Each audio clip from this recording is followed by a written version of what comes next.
history of the game, being part of the Lakers-Celtics rivalry as a Garden for obviously you played the Garden for other teams. Does that mean anything to you? Does it mean anything to me to be able to be a part of history or a rivalry?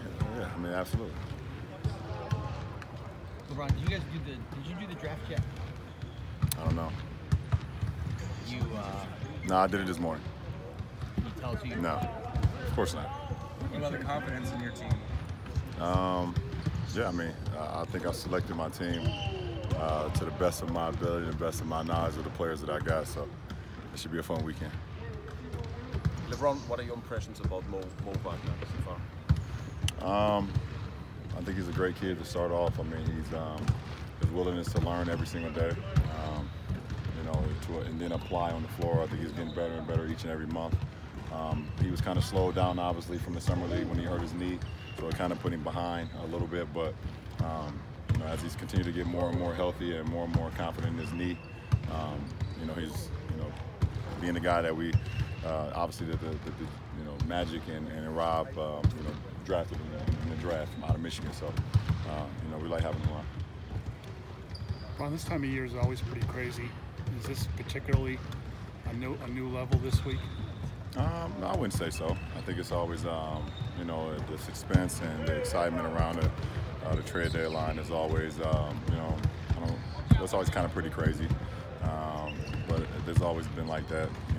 You have sometimes things happen where guys and players and teams exchange players, and sometimes it don't happen. But the conversations and the speculations is always there every year. You said after the Super Bowl, since we're in Boston, that the best team prevailed. What are your thoughts about the Pats winning another championship? Well, I mean, that's exactly what I said. I mean, you just echoed it, and it was all year and along the whole football campaign, everybody was talking about how great the offensive side of the ball was, and how astronomical numbers was put up by great quarterbacks and great receivers, and then we get to the last game of the season, and at the end of the day, we all know defense wins championships, and that was just the prime example of that. So it was congratulations to the Pats for sure. People are always looking at Brady as how much longer is he going to play? Have you looked at your own situation and decided, yeah, I want to do this or I want to do that? No, I haven't. I mean, it's a year-by-year thing for me. I haven't put a cap. I've never put a cap on how many years I want to be a part of this league or how many years I want to play the game of basketball. I think, the time will tell itself, when it's time for me, or I feel like it's time for me to stop playing. But I don't see it in the foreseeable future. After you hit a certain age, is there a point where you start saying, okay, I need to get this sooner rather than later? It's nothing I need to get in this league that I don't already have. So everything else, for me, is just like just icing on the cake. I love the process of everything that I go through to be able to compete every single night, put teams in position to compete for championships. But there's nothing that I'm chasing or that I feel like I need to end my career on. You've had a number of Laker teammates see their names in trade rumors over the last couple of days, and I think it's ruffled some of their feathers. How's the last 24 hours been for you guys? Does the trade deadline need to pass for some of those guys who really? I don't know. That's a question for those guys. I'm not sure.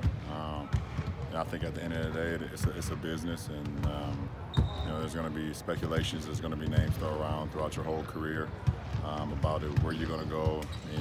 When you're a free agent, where possibly could you go if you were in trade discussions?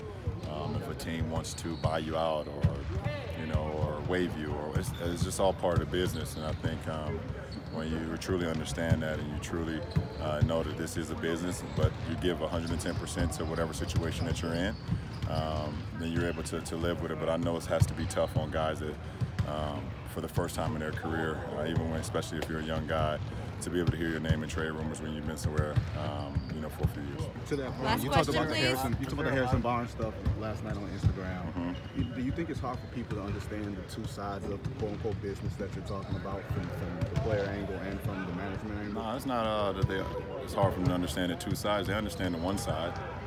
They understand the one side where, if a guy gets traded, or if a guy gets waived, or if a guy gets released or cut or whatever, then it's for the best of the franchise, which I agree. I mean, teams have to do what's best for their franchise to set them up for the near future or for the present. but at the same time, players have that ability to do as well. And if a player asks to be traded because he feel like it's for the better of his profession, for the better of his career, or if a player decides he's a free agent and he wants to leave, then that should be the same conversation. That should be the same narrative, and not that this guy or this kid or whatever the case may be is selfish or ungrateful, or he didn't appreciate where he was from or appreciate what he got. I think you do what's best for your franchise. You do what's best for your career. Because at the end of the day, we only have so many years to play the game, and you want to try to maximize it as much as possible.